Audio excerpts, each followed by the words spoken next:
Hey guys, it's Alyssa, and today I want to share with you what I learned painting my stock tank. Hopefully, you won't make the same mistakes I will because I learned a lot and I'm going to share that with you. So, first off, obviously, you got to take off the sticky stuff from where the label was when you purchased the stock tank. This took me a lot longer than it should have because I would do a little bit and then I would stop for a day. And by the time I come back, I have to completely re clean it. So, I spent a lot of time cleaning and wiping this tank out with the days in between being able to work. But I guess that's just life with kids. First thing the directions on the pond shield said were to sand with a 60 grit sandpaper. There was a couple weird spots on mine that I didn't know if were like pre-rust, so I went ahead and gave those an extra little bit of love. Spots like this here, but I went ahead and sanded the whole thing with my sander. Definitely should have worn a mask, but whatever. Also, what's pre-rust? Is that a thing? I don't know. Pre-rust a thing? LOL.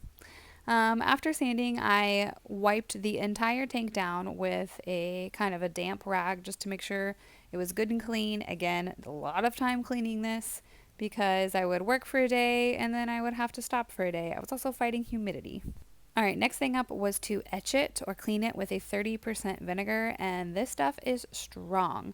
I used my gardening gloves because I didn't have any other gloves, but I didn't want it to seep through my hands, so I had to get a little creative. So I put a Ziploc bag over my gloves and then just poured the vinegar straight onto my cloth, and I wiped down and etched the entire tank, giving some areas, like in the corners where it was extra grimy, extra attention, but making sure to go over the surfaces on the floor and, of course, the walls of the tank as well. I had never used this product before, but it is very strong, so be careful when you're using it. So this was the last step before I did my first coat. My first coat did not go well, and I ended up losing all of the footage from recording that, but here is an after shot where you can see there are bumps stuck all over to the floor, and that's because I've never worked with an epoxy before. I have a lot of experience painting, but this is completely different. So here's my first tip.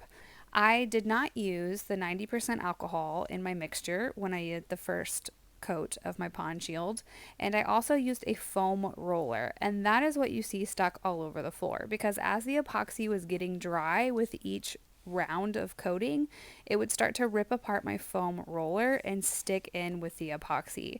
So I do not recommend using a foam roller, and I definitely recommend using the optional 90% alcohol in with your mixture. I also didn't wear gloves with my first attempt on this first coat, and I highly recommend gloves. So don't be dumb like me. Wear gloves, use alcohol, and what I did end up purchasing the second time was a squeegee that you'll see me opening here in a second. So this is me mixing. Again, only mix as much as you can.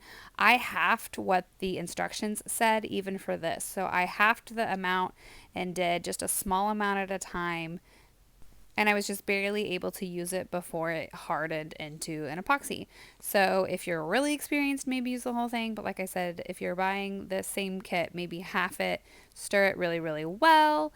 I used a broken paint stick, and then I ended up just pouring it on, and it glided so much smoother across with this squeegee. I highly recommend the squeegee. I also used a regular 4-inch paintbrush for the sides of the tub. There's lots of reviews on the Pond Shield and using epoxy. I definitely recommend watching a few of those before you get started. But they are not joking when they say to do small amounts of that epoxy because it dries really quickly as you're working. And use a squeegee and gloves. All right, obviously now I've moved on to the outside of the tank. This is a Rust-Oleum metal paint primer. I have a special helper here. He wants to help me paint, so he's doing that now. I just went across the whole thing with this. I definitely should have put newspaper on the ground to keep the grass and stuff from getting on the bottom, but I just didn't care at this point. This project has taken me way too long and I couldn't deal with it anymore. So I painted the entire outside with this. It only took me half of a can. I only did one coat of this and I think it was fine, but I did do a pretty thick coat. I thought I might have to do a couple, but it was fine. Also, look at my little helper and my cameraman. They're one little piggy tail. This was an adventure getting this project done with two kids, but we did it and I love the way it turned out. After the Rust-Oleum dried, I went ahead and started spray painting. Again, didn't get fancy. I didn't put anything down below, so there's definitely little pieces of grass and different stuff stuck in the side of this. If I were going to do this whole project over again, I would put it up on pillars, on concrete blocks, on something.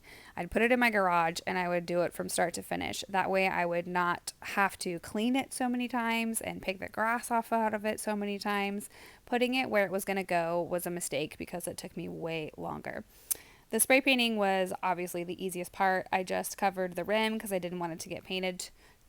I've heard other people say how much it chips off just from sliding in and off, so I just decided not to paint my rim.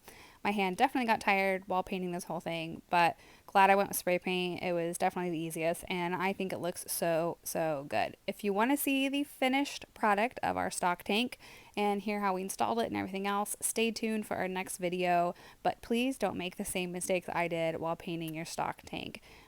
Hopefully you learned something in this video. Thanks for checking it out. Bye!